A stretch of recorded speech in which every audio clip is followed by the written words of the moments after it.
Okay, hi everybody, and good morning to you, or good evening, good afternoon, whatever it happens to be for you. Um, I'm mostly going to show the screen because under the conditions that I'm working, the image is not really visible. At least it looks like some kind of specter floating in the dark, so I'll spare you that. I'll spare you that image. Um, This is our 10th meeting in this Seeds of the Infinite uh, webinar series. And, I keep on promising that the next week I won't be there because I'll be traveling. Well, it may be the case next week, but I will let you know about this. I suppose people who attend this series of workshops will notice the difference between what we normally teach in the Ageless Wisdom and this particular approach to being, or to what I like to think of as reality. Now, every one of us is an expression, an externalization of the one infinite being. The Tibetan tells us that, and he tells us that in the definition, one of his definitions of harmlessness. Maybe it's not something we often think about because our usual sense of identity is actually quite limited and is objectified and has to do with our perceptions or our registrations of form. And I don't only mean the physical form. I mean, naturally, it's customary for most people to identify at first with their physical form until they become more subtle in their approach and begin to peel that away. One field or collection of energies after another. It's a bit like taking an onion apart. If you've ever done that, when you finally get to the root of it all, there's nothing there. And that's pretty much the way we are. The core is no objectifiable thing. It's the great and only subjectivity in the universe and outside the universe. It's interesting to think of that which creates or becomes universes.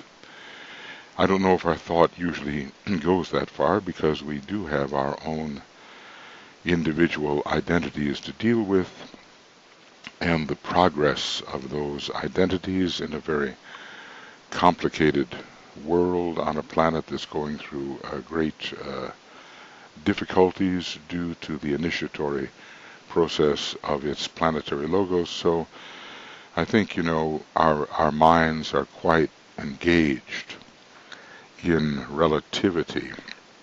And you have to have multiplicity in order to have relativity. And we're talking about some no thing which cannot be divided and is immutable and is always the same and has no number. Number emerges, as H.P. Blavatsky says, from no number. So we're talking about something that is extremely, infinitely remote from our normal experience. And when we get a glimmer of the unity, a glimmer of the substantiality, a glimmer of the underlying reality, it's simply that, a glimmer. We cannot, however much it may overwhelm our individual consciousness, we're just tiny little, as the Tibetan says, microscopic man. And we may imagine that nirvana is the end of the show, but it's just the beginning of the endless way, as it is said in the Evans Wentz book about Tibetan yoga, the beginning of the endless way. So even though we may get these overwhelming impressions, overwhelming to us, of unity and of identicality, we cannot imagine that the greater beings of our cosmos would be limited by our type of apprehension. It increases, well, I can't say that it increases infinitely, because I do, at my present level of ignorance, believe in a non-infinite or a finite universe which persistently appears and disappears, and that's perpetual motion, and that's been going on forever. So we cannot have, until the universe disappears, as it has forever, an infinite intensity of beingness. Think about that for a minute, an infinite intensity of beingness, which is infinitely beyond any possibility of objectification. The minute you start objectifying, meaning the minute the one being becomes the perceiver, there's an infinite reduction of what it essentially is. Now, I realize these are philosophical thoughts, and they may seem rather far from our daily concerns, and we are not excused from our daily concerns, because everything the Tibetan says is absolutely true. I mean, we are tiny little units who have to perfect our vehicles along the way, and this is a multi-leveled, multi-dimensional universe, and we have, who can say how many trillions, quadrillions, sextillions, nonillions, whatever years, Earth years we have before the universe reaches its climactic point. I'll have to do some review on the point. I've stayed away from certain of the philosophical subjects because I want us to get into the experience, such as it is, of identification. But the philosophical, mathematical subjects will have to be coming, and they will reveal some of my reasoning on these subjects and why I've come to certain conclusions. Now, the conclusions are, in a way, mental factors, but the experience itself, however attenuated compared with the experience of the great beings, is what we're after. So we have to learn how to be relative and non-relative at the same time. Now, what could be the purpose, what could be the goal of all of this remote search? Some of you maybe are relatively new students in the Morya Federation, or maybe are not even in it, or maybe have not studied the ageless wisdom to a great extent. And this might be considered putting the cart before the horse. We are all obliged, with our concrete minds as fertilized by the soul mind and the abstract mind, to study with intensity the many, many relations of the ageless wisdom. But underlying all of that is the isolated unity out of which will emerge the realization and execution of will, of love, and of intelligence. If all of this did not produce an increase of will, of love, and of intelligence, it would not be of much value, because we are obliged to fulfill the becomingness which we originated at the beginning. This whole universe is our becomingness, you might say. And while it's, we can look at ourselves as a tiny fragmentary being, when we start peeling the onion, we become vast in our essentiality. So we have an obligation, no matter what level we may be working upon, and our level in this solar system is pretty low, relatively speaking. We have the obligation to fulfill our own great design of becomingness conceived in the highest worlds of being.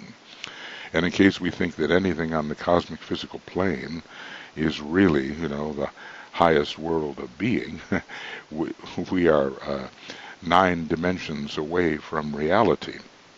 Apparently, says the Tibetan, the universe has 10 dimensions. 10 always seems to be the completing number.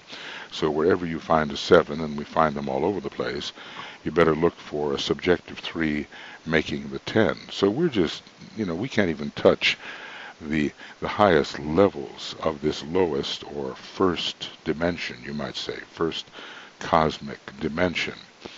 And and now we're talking about things that make even the universal logos look like an infinitesimal, the smallest possible quantity or being. So, this is very, very speculative, but while we are speculating, it gives us some inkling of the ground of all being, which the theologian Paul Tillich was talking about. And that ground of all being is what we are, and we don't want to live without knowing and somehow experiencing what we essentially are. Even though already on the highest levels of our cosmos, we are fully experiencing all of that right now. Such are the mysteries and the paradoxes of multi-dimensional living. Now, what we're going to do today, we have been experimenting with our kingdoms of nature. We naturally, the proper study of mankind is man. We've begun with the human kingdom and with the people with whom we are associated or not associated, and trying to get that, I'll call it a feeling of identification or a feeling of identicality. I don't mean an astral state. I use the word feeling in the deeper sense as Master Morya uses it. It's some very sensitive apprehension. And then we went on to the animal kingdom. It's a little, it's close to us, and some of us have pets and maybe feel very close to them, domestic animals and so forth. But it's a vast kingdom. See, every kingdom, from what I understand at present, has 7 major forms and 9 stages of consciousness. It makes the 16, 7 and 9. And every hierarchy has that as well. So the classifications are there, and one day we'll learn them. Then we went on to the plant kingdom. It's still more remote from humanity, even though it sustains humanity properly in terms of vitality and nourishment and so forth. And, see, our goal here is to somehow look in every direction in our 3 lower worlds of human endeavor and find out that all that we see that has emerged to our perception essentially came out of what we are. It's a becomingness. It's a being which is revealed to us in becomingness, and that it's not an other at all, not an other. Now that's really hard when you're dealing with antithetical things for which you have an antipathy. If a wild animal is coming towards you and you're in mortal danger of your relative life, it's hard to say, I am that, I am this, I am you. And it wouldn't be extremely wise, because we do have to preserve the form. But in our normal ways of looking at everything that surrounds us, this all-pervading unity revealed through what I call infuception, and maybe Franklin Merrill Wolff called it introception. This would be a fundamental realization amidst the relativity. That's what we're looking for to really change our mode of realization, our mode of perception, so that it dawns upon us that there is no other. However much we must act as if there is an other in the relative world of parts and pieces and interrelations. So it's a paradoxical task. Paradoxical task. We have to be something and we have to be nothing at the same time, and both are true. One is true in ultimate reality, and the other is true in the great world of illusion. Sounds peculiar, true in illusion, or let's just call it actual in illusion. Well, today we're going to go on to the mineral kingdom. And these are all the objects, the atoms, the substances, what we usually call substance, which we see before us in their aggregated result. We're not yet to the point, maybe like Leadbeater was or some of the others, where you can see atoms through an expanded power of your Ajna center, some sort of huge microscope that exists within your Ajna center where you can actually see the formation of atoms. We're not quite there, although our electronic and other microscopes can reveal something of that particular world.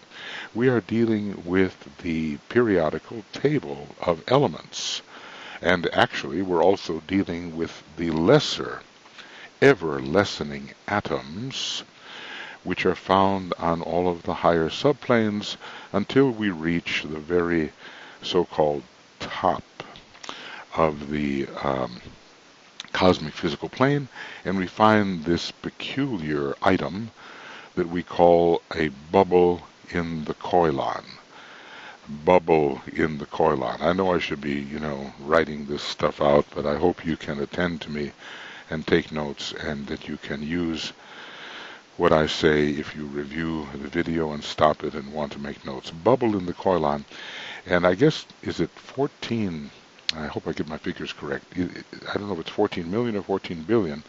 14 million, let us say, of these make one atom of the etheric plane. So they are tiniest units out of which all things are constructed. Well, when we're dealing with the atomic levels, that is the mineral kingdom. Now, whatever life is that makes the plant, that makes the animal, the living soul, as it were, this is not as obvious in the mineral kingdom. But the mineral kingdom, as everything else, has consciousness. And we're liable to see the mineral kingdom not so much in individual atoms, but in the aggregates of atoms that have become molecules and have become various substances and mixtures and so forth from chemistry. We're liable to see these things as objects. And when we look at an object, you see, man can work in an object. He can make objects. Man cannot yet make vegetable life, per se, although the Tibetan says this day may come. He cannot make animal life. He cannot make human life. He's not yet the creator in that sense. But he can make objects of the dense physical plane, and we're confronted with them constantly. It is our environment.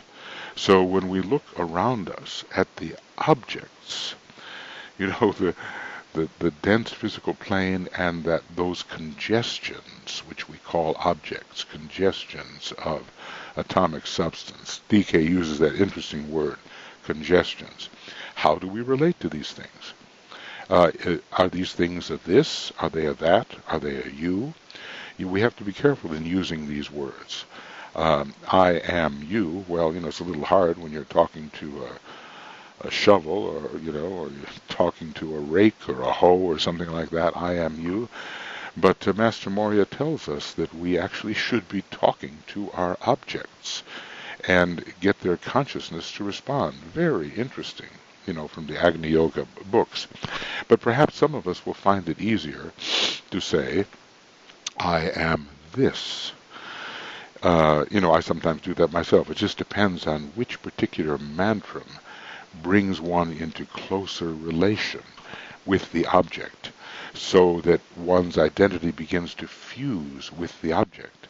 And pretty soon, one finds that there's just nothing that can appear in the lower three worlds or in any other dimension with which one cannot identify at a deep and essential level.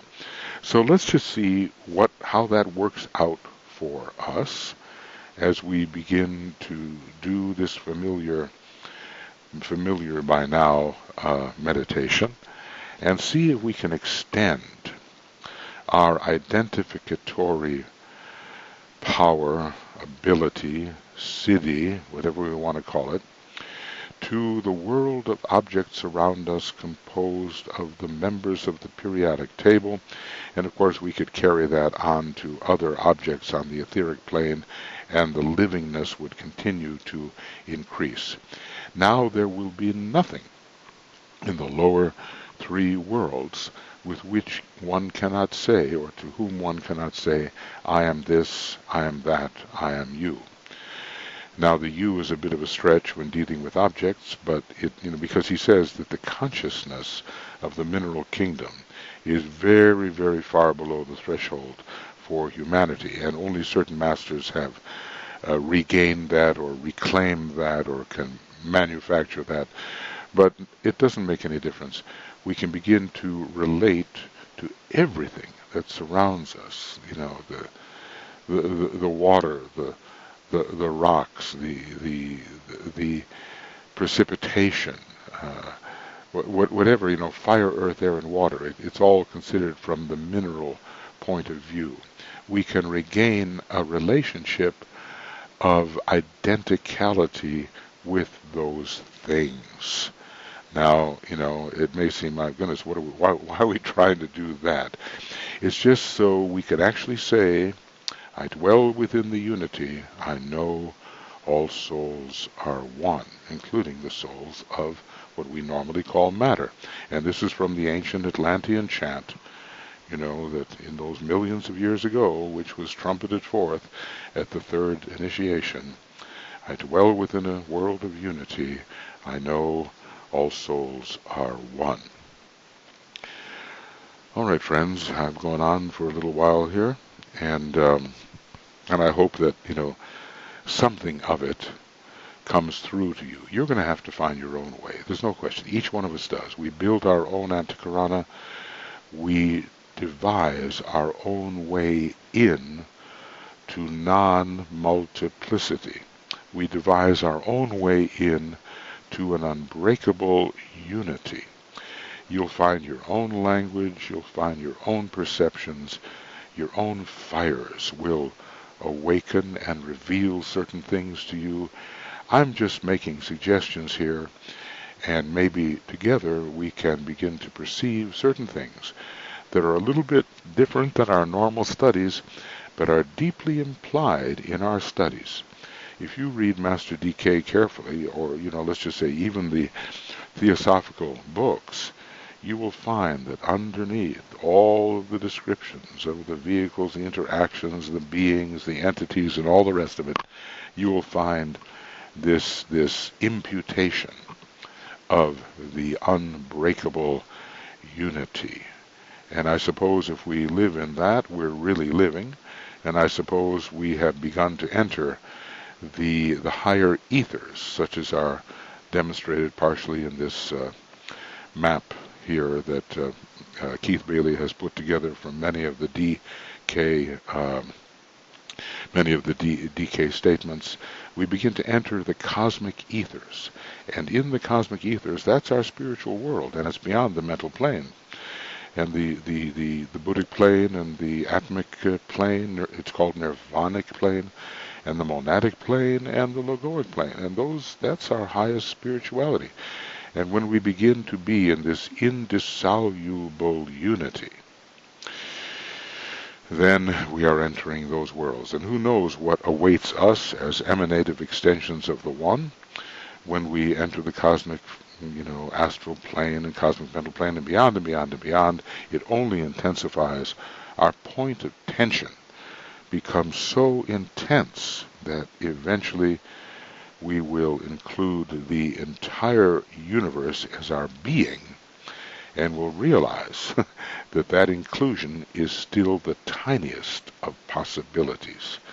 So it really begins to stretch the mind until you wonder what's left of it, But and meanwhile, we chug along, being good disciples, we chug along doing what is before us to do in terms of improving the quality of our vehicles and our interactions. What I'm talking about is non-qualitative life. I'm talking about non-qualitative life, and at the same time, our other and maybe even more important curriculum is to improve the quality of life, because the soul is the quality of life. All right. So this is our 10th meditation, little series here that's called the Simplicity of Identification. It may be simple but not easy. And we have done some identification with the human, animal, and vegetable kingdoms, and today we will work a little bit, and you'll have to carry this on by yourself, even 5 minutes here and there, identification with and as the mineral kingdom. Okay. So we are linked up. I guess there's about 33 of us. It's a good number, significant number. We are all over the world at the moment, relatively speaking, but we link up in the sense of being present to each other, because there is no real time and there is no real space. So here we are at a point. And we know everything we see, we're not this, we're not that. Neti, neti. We have the physical vehicle. It is instrumental.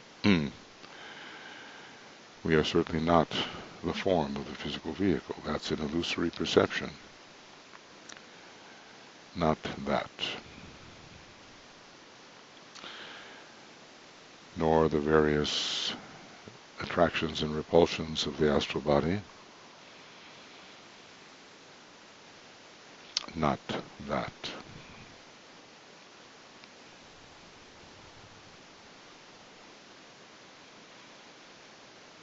That's the hard one. Disidentify from the astral body, and one has entered the stream of reality. The many thoughts in the mind, we are the observer of them, but not that.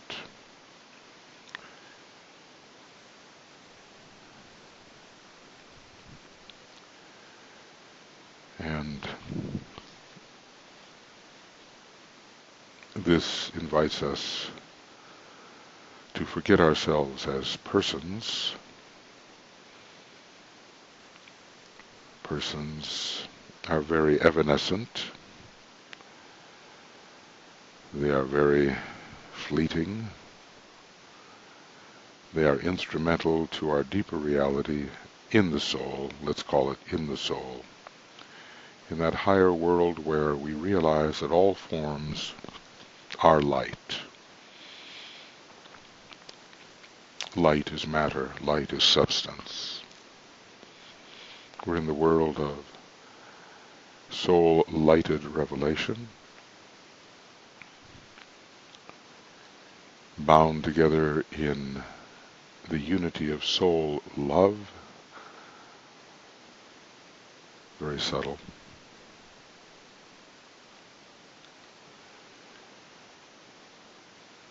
And having a very powerful, unselfish, sacrificial will.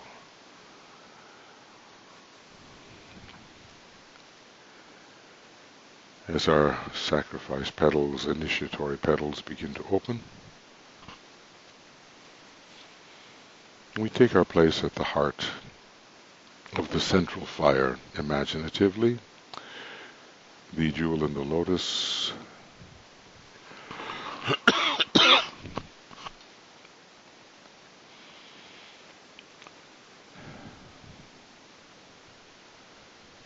each one of us in the central fire. But the central fire is really the monad itself, which is the jewel in the crown. And there's only one monad.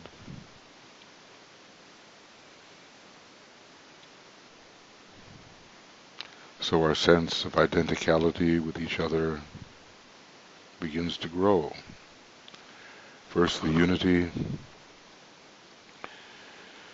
which still respects the differentiated perceptions, and then the identicality in which, despite all perceptions, there's only one thing seen,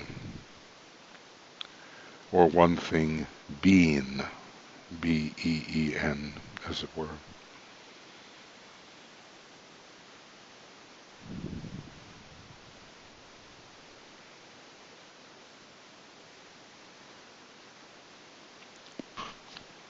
And can we walk through our daily life having isolated the unity, regardless of the multiplicity of perceptions?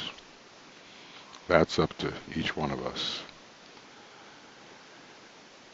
It's not allowed to make us impractical. It's, if anything, an incentive to become even more effective in the world of illusion.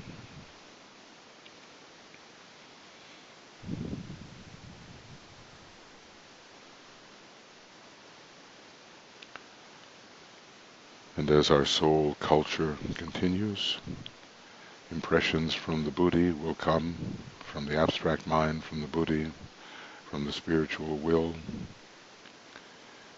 from the impersonal world.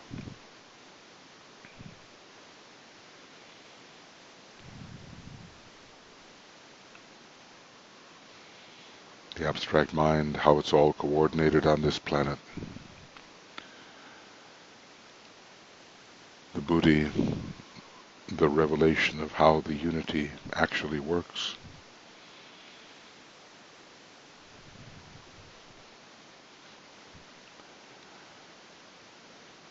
That's a frontier for many of us, that buddhi.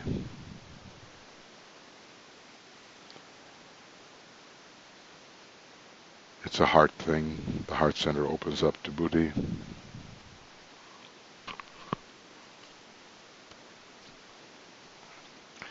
And then the nirvanic impression from the atmic plane. So the will of this tiny little externalization becomes the greater will, which we essentially are.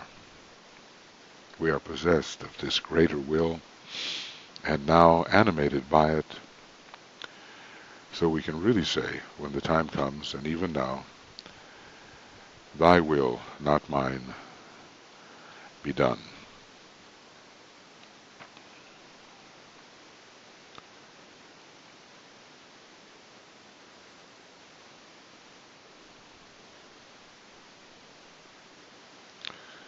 And that would be a great reminder for us in so many of our little decisions which are undertaken from a more petty point of view. Thy will. And who's the thy? It's not something other. It's what we are on the higher planes, our own higher will. And finally into that world of being,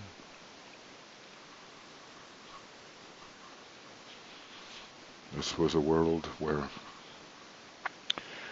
Plato was conceiving the so-called great forms, 7 of them, 7 great circles on the monadic plane, where finally we find not just our unity, but we really find our oneness, our identicality.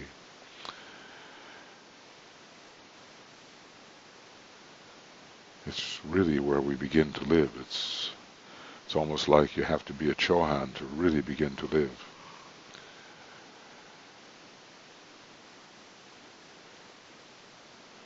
touching this, the beingness of everything becomes of vital importance to tiny relative us.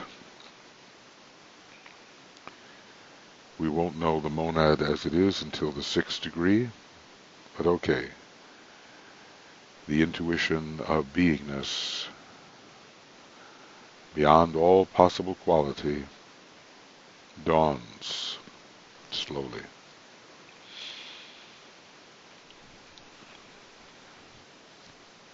Or maybe in a flash. We always hear about enlightenment and how it's sometimes sudden, you know. There's a big preparation for it, but it can come suddenly. And even the most mundane factor can trigger the realization of the unity of the identicality. Now, just as a little review, we've been allowing the flow of images to appear before the mind's eye. We're doing this in our own mind and imagination, but we remember we've been touching these higher worlds, at least imaginatively, so the impression of beingness from the monad is somehow with us as we do these little exercises in realization.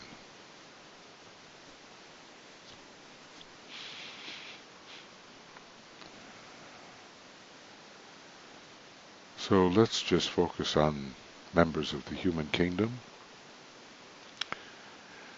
and allow the flow of images to come, not too fast, and look at whomever it is that you know, you don't know, you like, you don't like, makes no difference. Every human being, even the bad ones, even the members of the counterforce, on an essential level, I am you. So allow that flow to occur.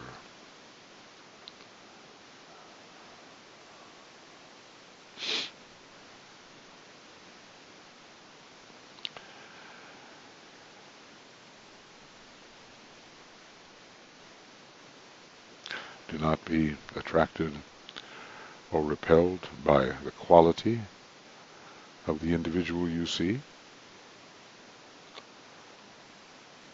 but rather it's the essence in which that individual is essentially always dissolved. I am you. Let the heart be active, the heart and the head, the egoic lotus, and the 12 of the monad. I am you.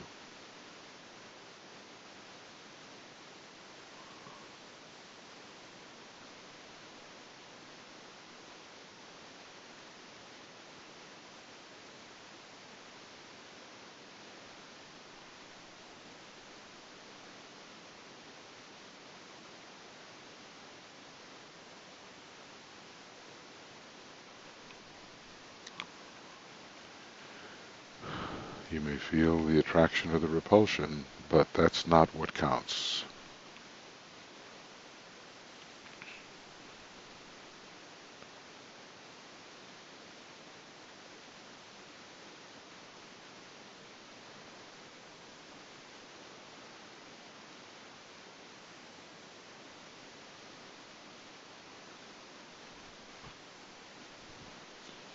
The one monad is in every personality. And we recognize only the self in the apparent other.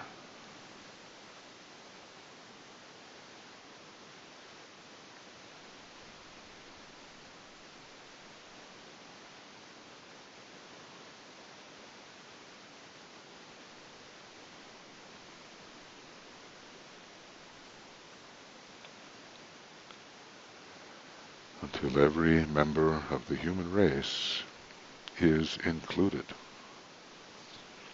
A great inclusiveness dominates the consciousness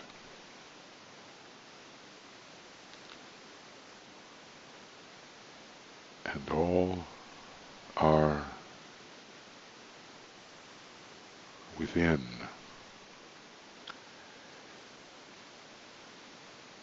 that essence.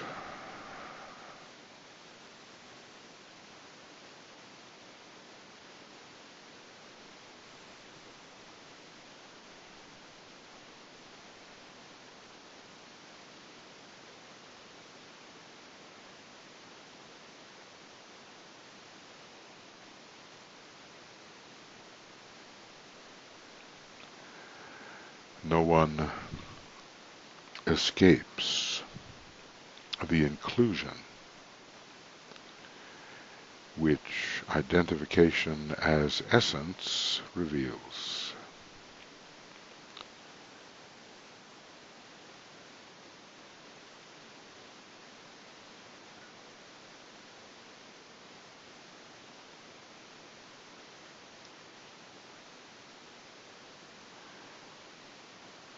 You might even dissolve the human form before your mind's eye on the way to detecting the presence of the one you were viewing. Only the monad will remain, only the essence.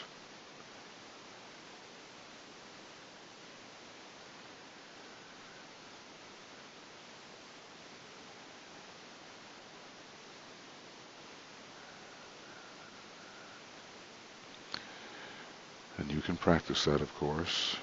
It's the easiest one in a way. But then there's the animal kingdom, and let us do the same.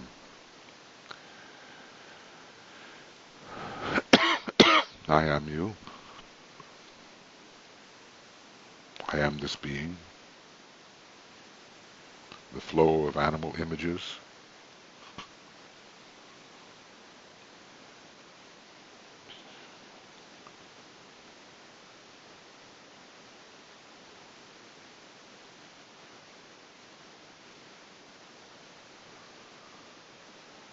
Don't be caught by the form. Identify as that from which the form emerged.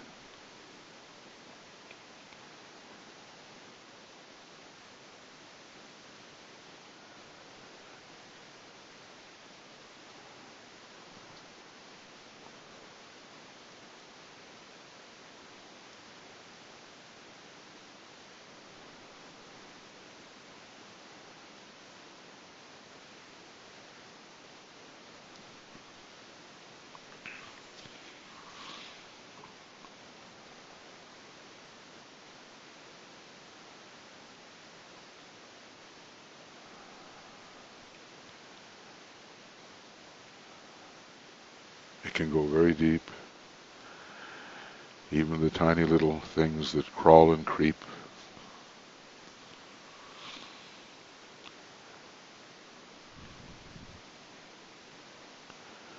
You're using infuception, not normal isolative perception. No, infuception. I am you.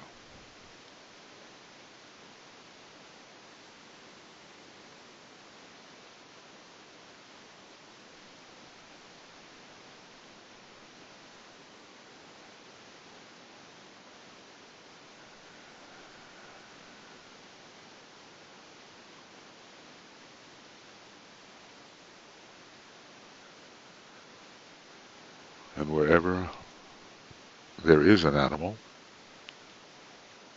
you are there. As DK said, harmlessness is the life expression of the man who realizes himself to be everywhere. That's an amazing statement.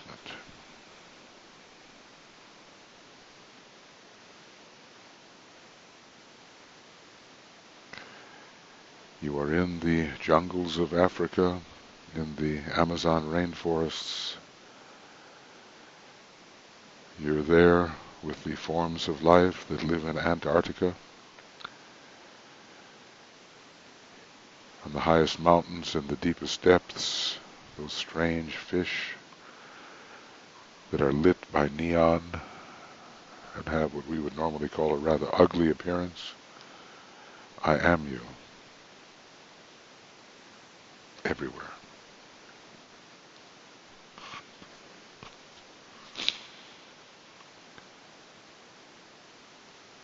And you can practice that. And we go on to the trees, the flowers, the grasses, even the little one-celled members of the plant kingdom, the vegetable kingdom. Let your imagination flow. Keep the same infuception.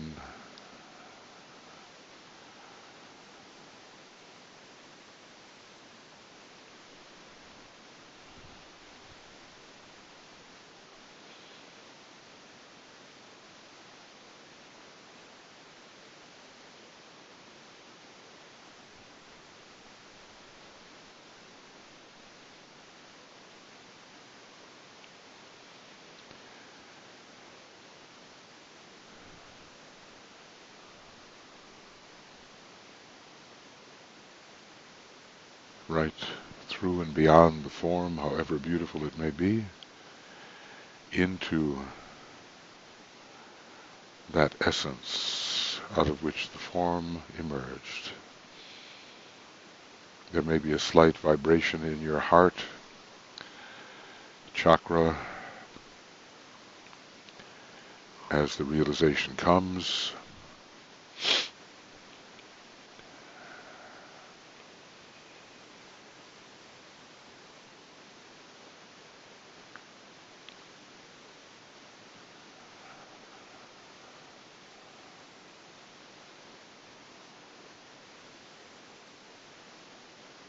Maybe imagine that you're in one of those conservatories, where the great greenhouses where the many species of plants are assembled, made of glass, and you see all this variety in front of you. I am these. I am them. I am you.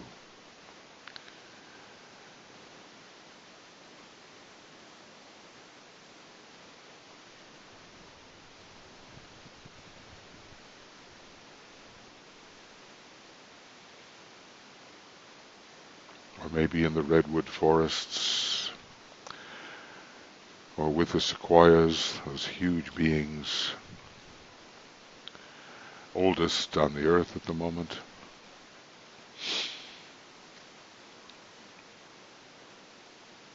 A tree 5,000 years old, imagine.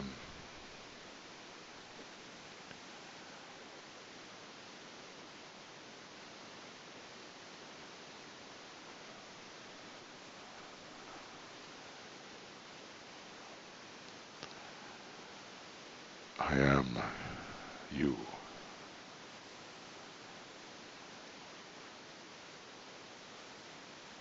And then real contemplation can occur, because in contemplation the meditator and the object must be at one. And this is the samadhi eventually awaiting us. And now, friends, let us turn our imaginative perception to the mineral kingdom, to the many atoms, molecular combinations, the stones, the metals, the precious gems, the rare earths, all the members of the periodic table in their molecular, either purely or in their molecular combinations, and in their mixtures, perhaps you would like to see a gemstone which particularly appeals to you. They come in all the different colors, the many colors of diamonds, the sapphires, the emeralds, the topazes, the rubies, the amethysts.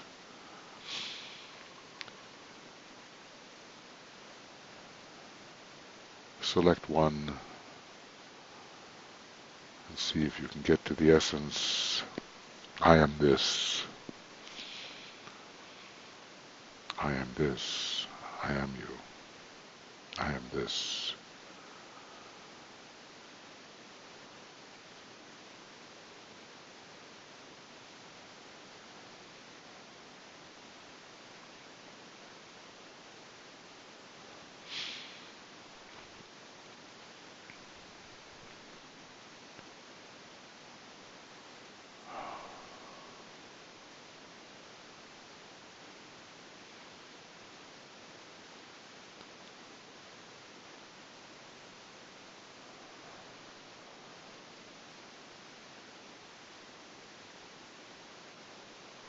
It may be hard to realize, but this gem, it came out of me. Naught is but me. Not any personal human me, of course not. But it emerged out of the essence that I and all things are. I am this.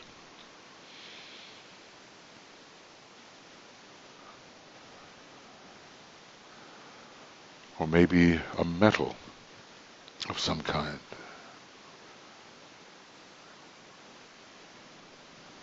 The lead, the iron, the copper, the silver, the mercury, the gold, the platinum, whatever metal or object made of this metal.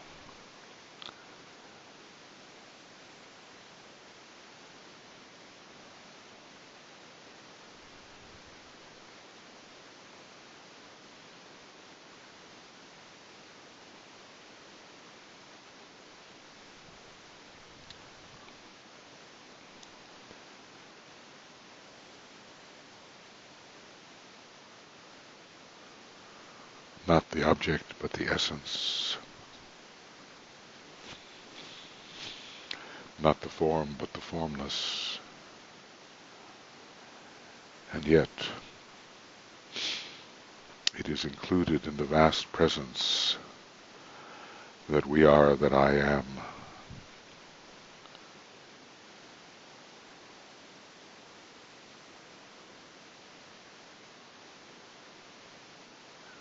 It's the presence that counts.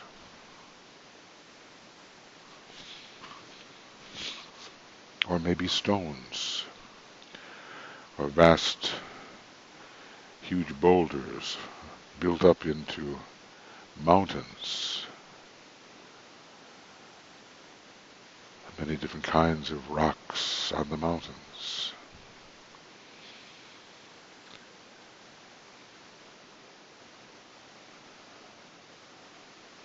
I am this.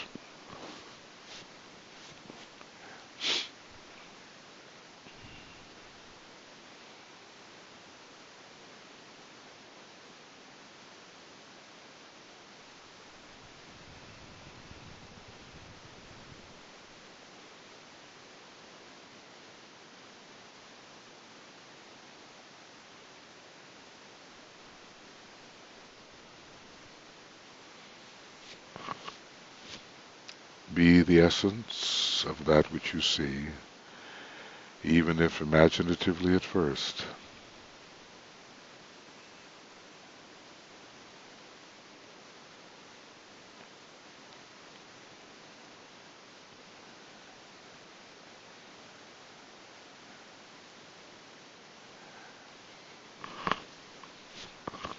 elements, the dancing flames, the water, the earth, the air,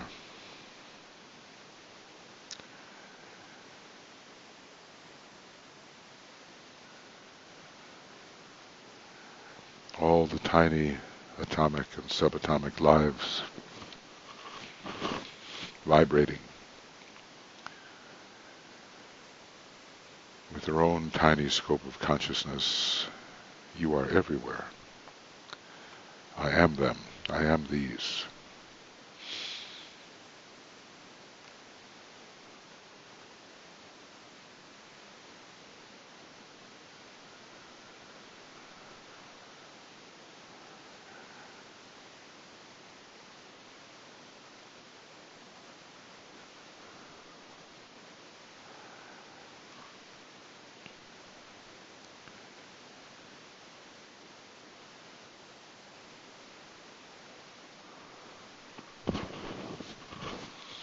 There's always something far more deeply interfused, and that something is revealed through infuception.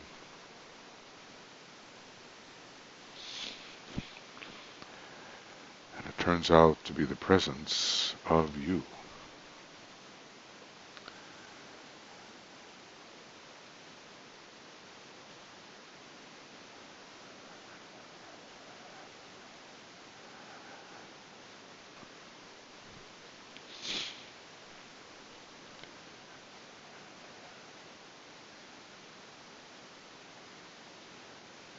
So you can sit with any object, even, a real object before you, an actual object,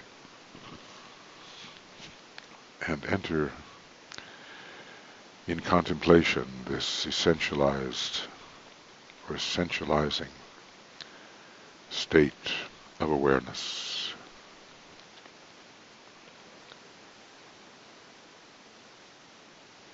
This can be practiced until nothing you see, smell, taste, touch, hear in the three worlds is excluded from that which you are. Whether the combination is good or bad, beautiful, ugly, it makes no difference. In the relative world it does, but not this world. You are the sponsor of it. It is you that has become it. Very subtle.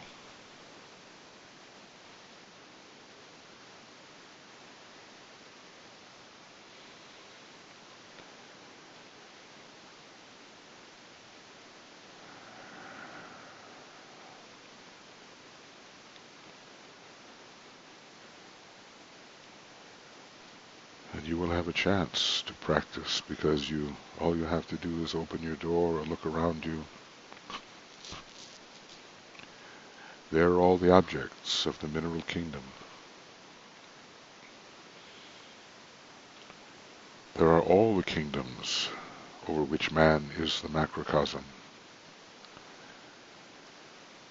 And we will get on to the others, the kingdom of souls, the kingdom of planetary lives, the kingdom of solar lives, and beyond and beyond. But right here, before our perception,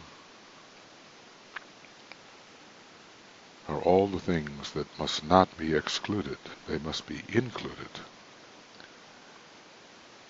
The inclusive life.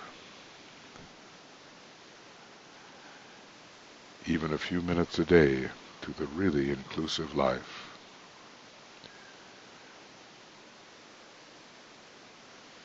Our enemies are included. Our friends are included. The ugly is included. The beautiful is included. The benign is included. The dangerous is included.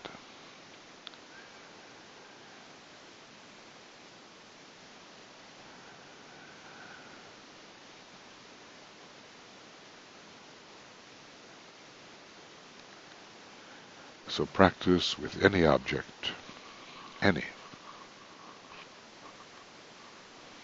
whether tangible and actual or imagined. Practice the perception, the disciplines of realization.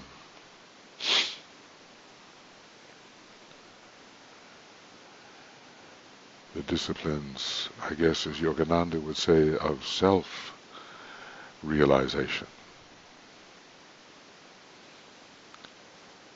I am this. The contrast to not this, not that, you see. Not this, not that is true, and I am this and I am that is true. Both are true. As long as we are not deluded by form.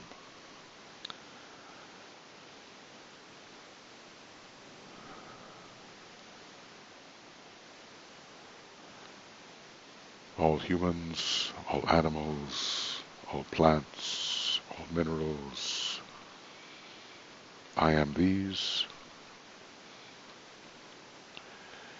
I am you. We try to live in this feeling of identification, detached from form, and yet identical in essence. Detached from form, and yet identical in essence.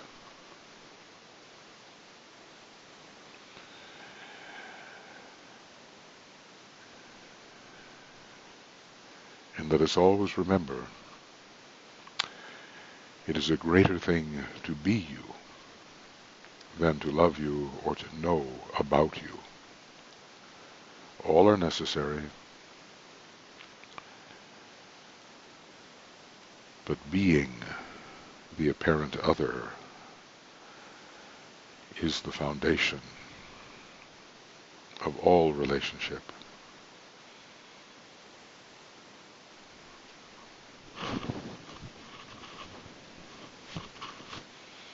And in our lives, let this growing sense of identification, of being, sponsor,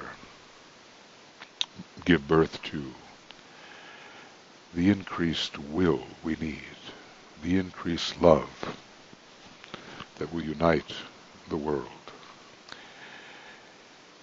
in seeming as it is in actuality, and the increased knowledge which reveals the right use of all illusory forms. Let our identification at the heart of the triangle, the central fire, sponsor the emergence of these three: will, love, intelligence.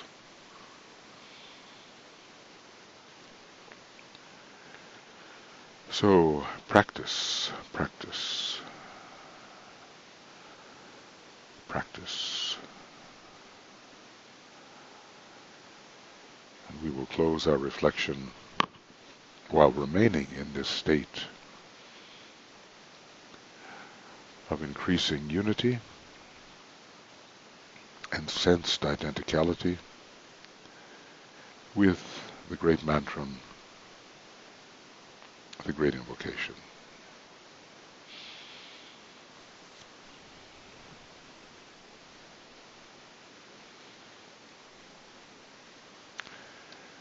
From the point of light within the mind of God, let light stream forth into the minds of men. Let light descend on earth.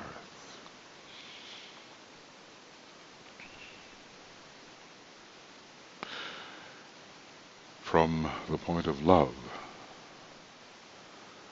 within the heart of God, let love stream forth into the hearts of men. May Christ return to earth.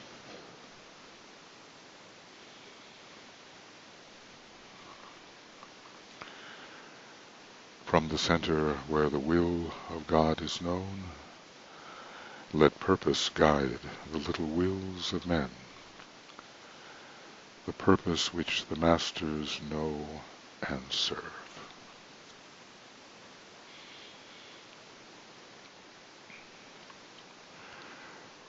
From the center which we call the race of men, let the plan of love and light work out, and may it seal the door where evil dwells. Let light and love and power restore the plan on earth.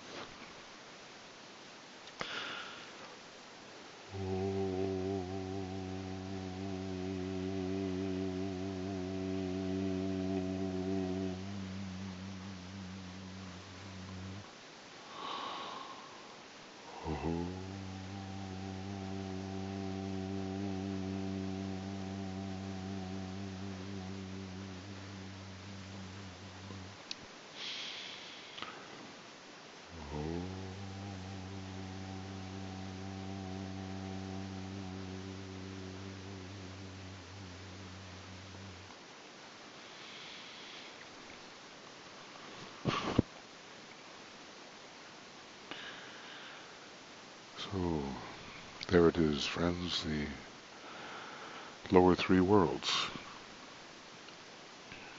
The dense physical body of the planetary logos, with all its multiplicity and variety. We capture it in solution. We use Neptune and we find the essence, and we remain in a new relation with whatever we perceive. It won't happen overnight for any of us. It deepens, deepens, deepens as the initiatory process goes on. But it is the beginning of living. And you kind of, well, if we want to live, we have to enter the cosmic ethers through identification and finally return to the monad, which then onward moves in life and begins a still deeper identification of a cosmic nature. Who can say what lies ahead, even though infinitudinously we have, as externalizations of the One, repeated the same journey. Many mysteries. Now, let's try to preserve our sense of this presence of God, whatever we want to call it. And if there are questions or comments, then we will proceed with them. I'm going to ask Brett if there are any questions that have been written. Yes. So, please proceed, Brett. Yes. Walter Pullen has a comment on the Koilons. The Koilon. He says, yes.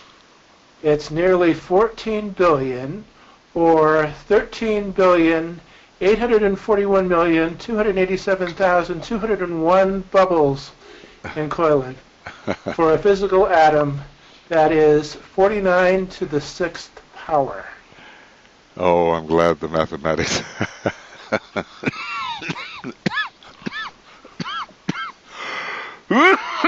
Maybe the last thing I ever heard.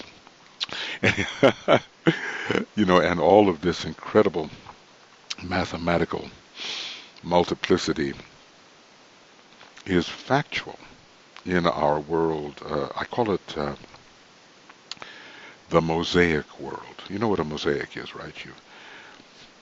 You put all the tiny little pieces together, you stand back, and it makes an image.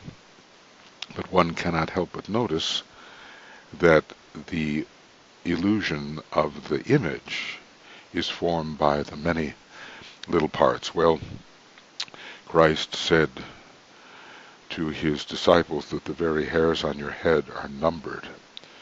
So number is inescapable when dealing with the science of manifestation and the science of relations.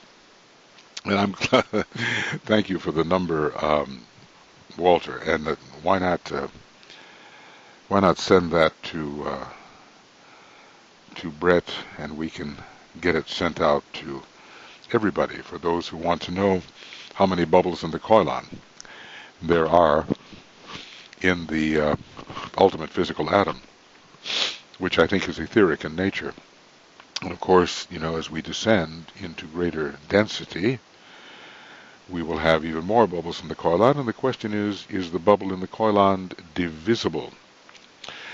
And my impression is that it is divisible, and when we get to the cosmic astral plane and so forth, we may be dealing with other magnitudes of multiplicity and so-called particles of which we have no notion yet.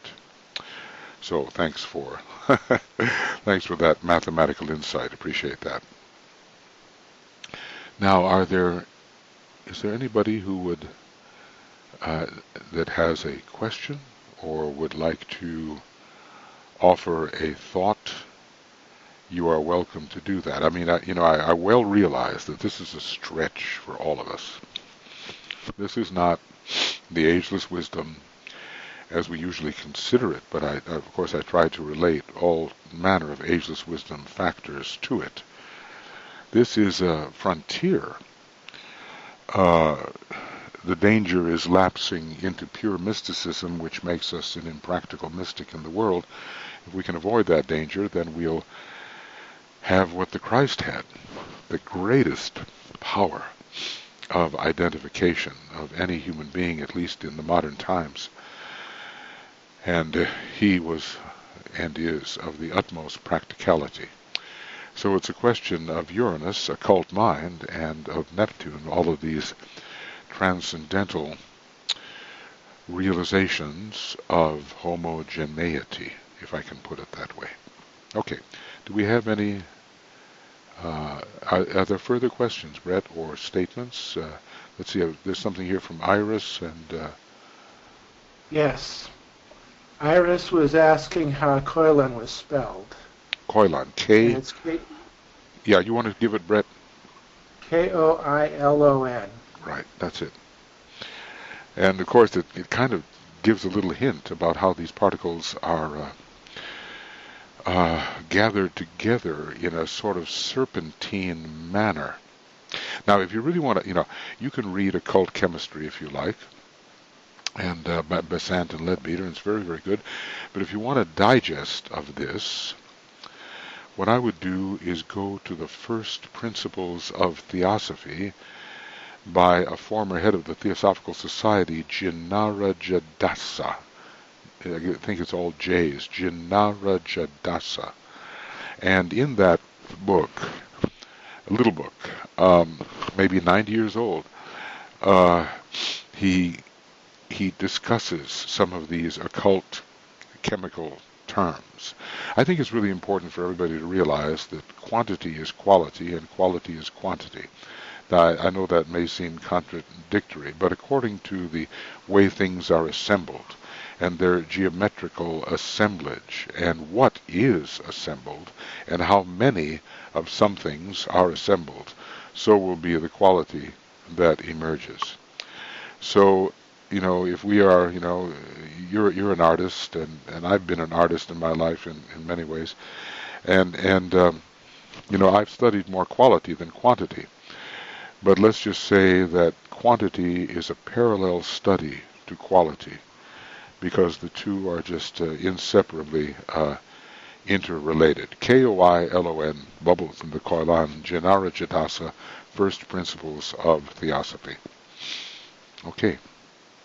Are there any other questions or comments or statements? Now, I'll always have to say, those of you who are students of the Ageless Wisdom, I'm by no means letting you or myself off the hook of uh, a type of study which is demanding concerning the particulars. One has to know these things. I mean, what is the solar angel, for instance? This is a being that has come from a previous solar system, has been educated on Sirius, and is an initiate of all degrees, way beyond the human. It's not a guardian angel per se. A guardian angel is as much of the solar angel as can be demonstrated or manifested in any particular incarnation with its limitations. But the study of the higher mathematics and the magic of what the solar angel is capable of is going to take us lifetimes to enter. Lifetimes and millions of years. There are millions and millions of years ahead of us. So that's what occult meditation is all about, to try to come in contact with the solar angel through, it's not a question of having, the normal kind of conversation, but the great streams of inspiring energy which come forth from the solar angel are the very root of all that we can do of a positive nature. So it's not like a person or anything of that nature. It's a much, much greater being. And this is going to require intense scientific study on our part over many, many lives before we can know the true nature of the solar angel, which most of us will become. Maybe 80-85% of humanity will become the solar angel. So what I'm trying to say is that the occultism, which is, some people find it so difficult, in Blavatsky and Bailey and so forth, this is a huge study, and no one is excused from it. Everybody must enter it with the full power of their mind, and at the same time, if you wish, follow the curriculum of being simultaneously while you're engaged in learning about the multiplicity that you have become. Okay, I don't know, a sentence like that, maybe doesn't deserve to be said. But anyway, if you listen to the video, you'll get it. And this multiplicity is what we are in the world of illusion, and we have to study it with all of the powers of our. And no one's going to give us a free ride here. It's not going to be just some easy thing. We have to sweat over these matters, and then the truth will begin to appear, and the multiplicity will begin to coalesce into essence. But both things are necessary. A very, very pronounced occult study, which I would expect of everybody here, even while you may also choose to attempt to follow the curriculum of being. It's Uranus and it is Neptune together, the two great synthesizing planets. Okay, well, that was a bit of an on and on, but let us study the solar angel as much as we can. DK said that the true nature of the solar angel cannot be revealed to us. We cannot understand what it is, not yet. But through proper occult meditation, we can begin to have intuitions about what it may be, and one day we will tread that path to Sirius, the fourth great path. Once we are Chohans of the sixth degree, maybe 80% of those here will do that, and will know directly what it means to be educated in a Sirian manner to become a true solar angel supervising the upcoming man of the next and final solar system. Okay, a little bit of occultism thrown in. Other thoughts or questions? Yes, Michael. Yes, go ahead. From Stefan. Is there a shared perspective of the 7 periodical rows within the periodic table of elements pertaining to the septenary model of the involutionary evolutionary model? The combination. Yeah, go ahead. The combination of. Oh, go ahead. Go ahead. I'll listen to the full thing. I didn't realize. Go ahead. Okay. The combination of elements by humanity in the name of chemistry would in itself seem to reflect an interaction within the consciousness of the mineral kingdom by the human mind. An interaction. Yes. Well, I think it's a huge question. I guess you might want to write a book on that, because what science has revealed to us is that there is no true objectivity, and we are always somehow interacting with that which we observe. But I want to say that I believe the sevenfold or even eightfold structure of the periodical table is something inherent in the plan and design of the planetary logos for this particular globe, and I think for our particular planet. So the further you get into it, is possible under the law of correspondences to begin to relate every member of the periodical table to a ray. And we will find these things progressive, and we will find the kingdoms progressive as well.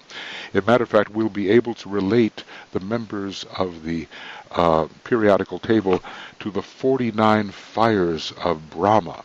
So what I'm trying to say is, without knowing the details, because I'm not really on the fifth ray, there is a sense in which each of these members of the kingdom have a particular members of the periodical table have a particular structural place in a sevenfold and even eightfold design.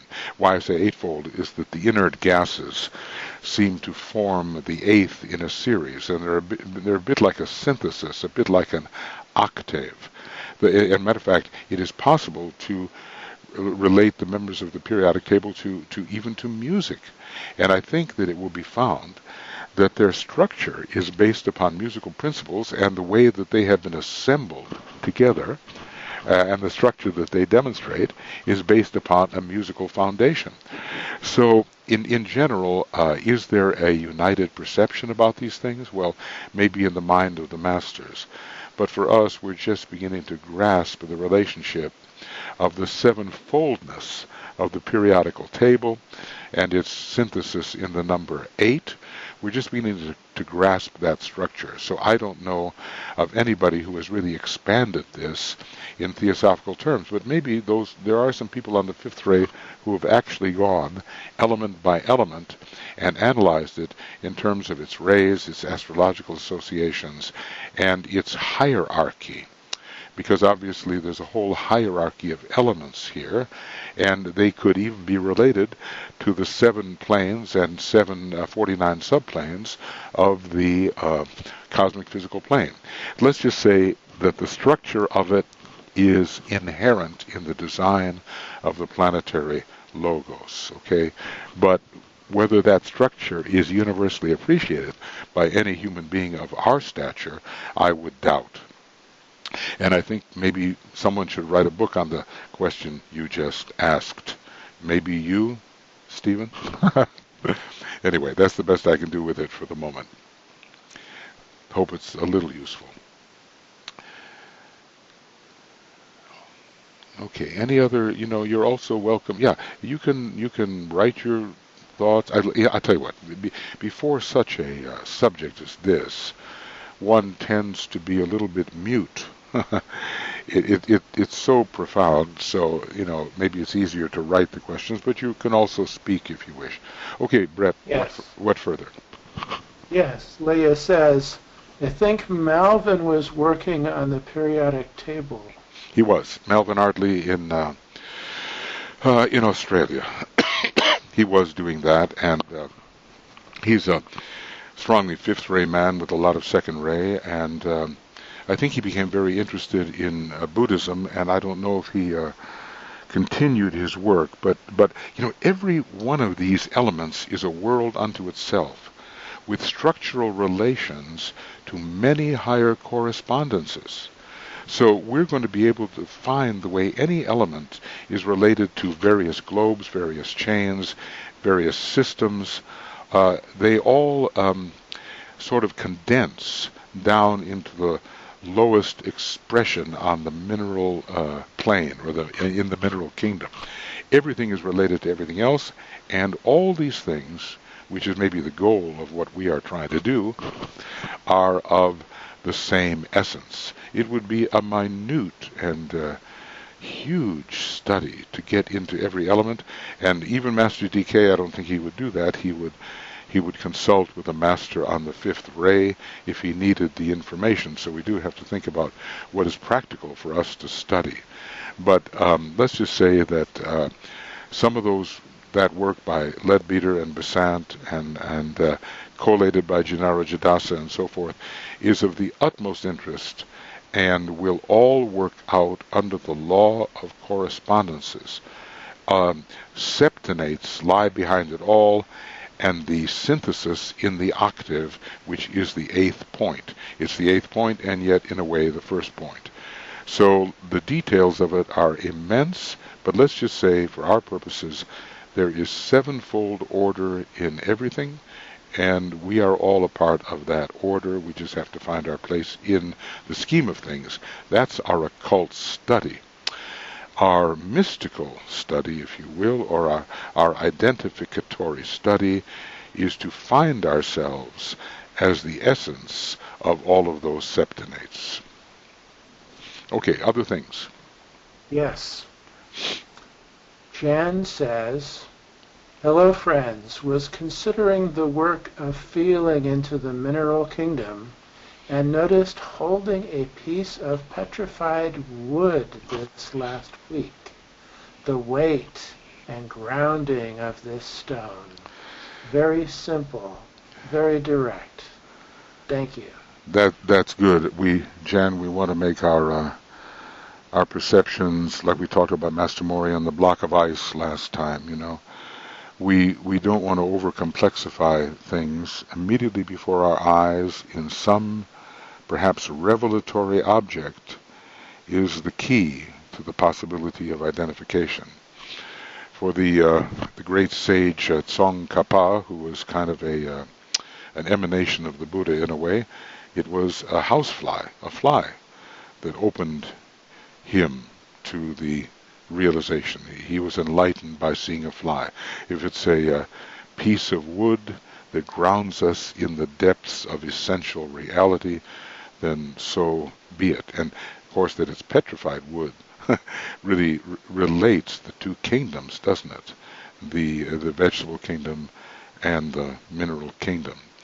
DK has talked about certain intermediate transitional forms between the various kingdoms. He says humanity knows very little about them, but there are bridging forms which allow us to rise from kingdom to kingdom. So thanks for that very practical, sort of concrete and grounding perception, Jan. Thank you. Okay. Any other thoughts or questions? I don't know that I would ever know the answer to your questions, really, but I just allow whatever comes to my mind to be offered in response. Within every one of us is the possibility of answering our own questions, and basically that's what the Buddha said. You have to be self-reliant. Rely upon the self. Well, what did he mean? Not just your personal self, obviously. There is the source of all wisdom within you because, well, what are you? We are the very essence of things. We are the great wisdom itself, so we just have to learn how to align in our relative state to enter the non-relative world. We do have the answers, but we have to approach these things with humility. Otherwise, we may think that everything we say or think is true, and obviously everything has to be put to the test under the law of correspondences. Is there anything else?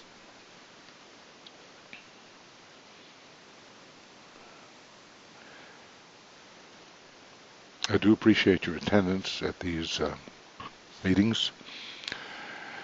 You know, I've been studying the ageless wisdom now for 50 years um, or more in this incarnation. It's just a drop in the bucket. But as I explained to you once,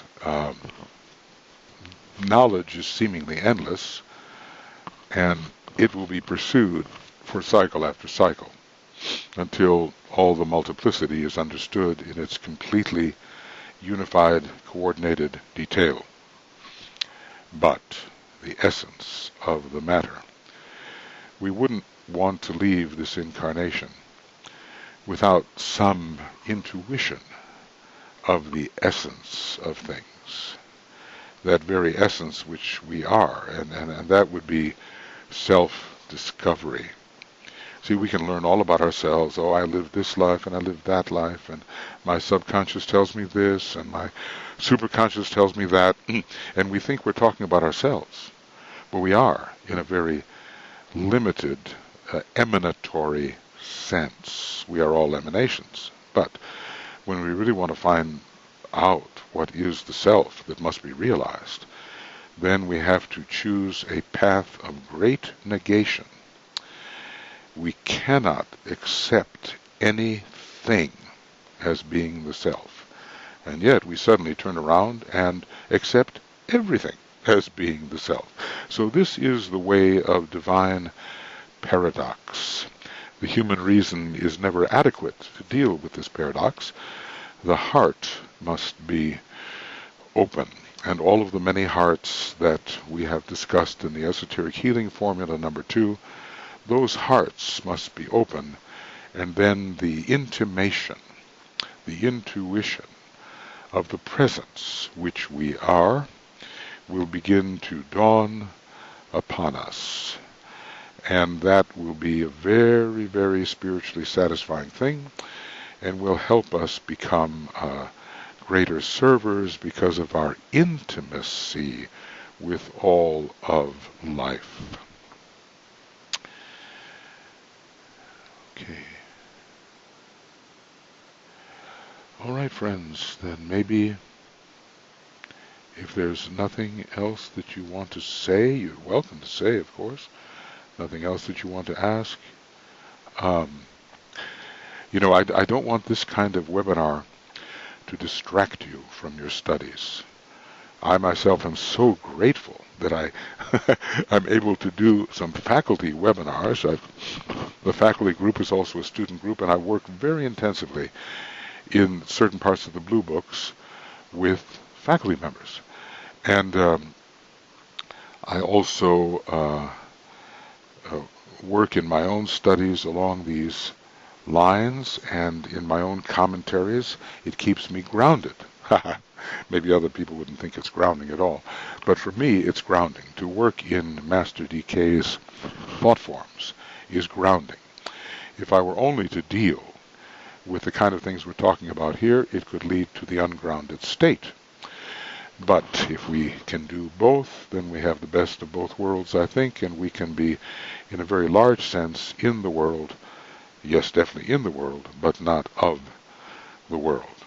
So I recommend that to your thought. And if there is nothing else that anyone wants to say, or any staff member wants to say anything, then we'll just close with our, I want to call it 5 o'clock in the morning mantram. Okay. All right. So,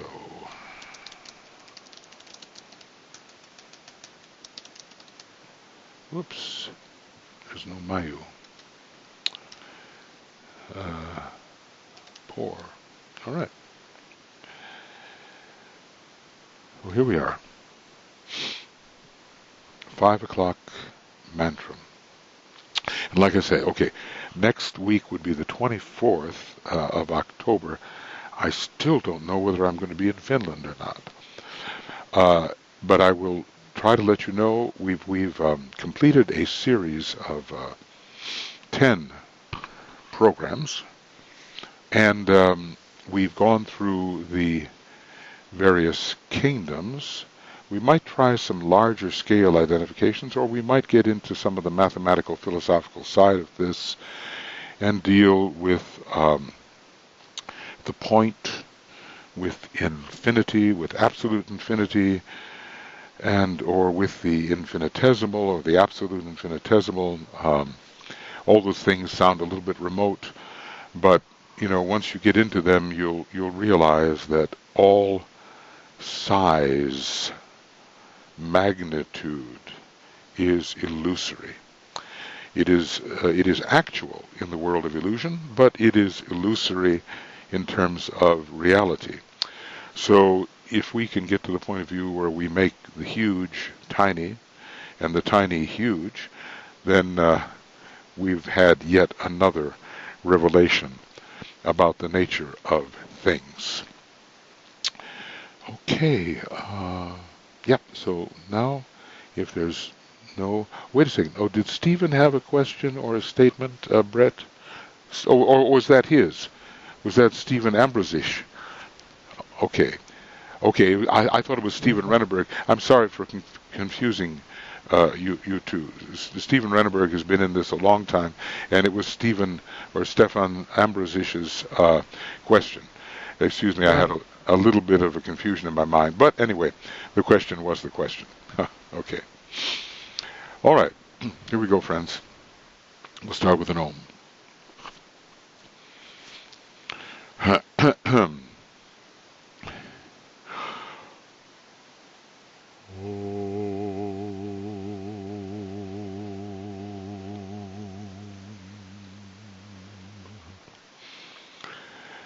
May the power of the One Life pour through the group of all true servers.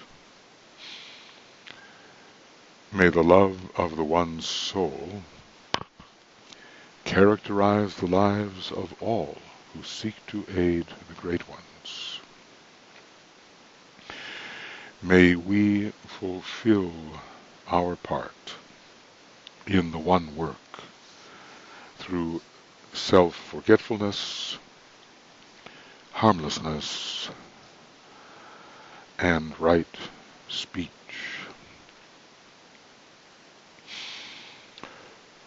Oh.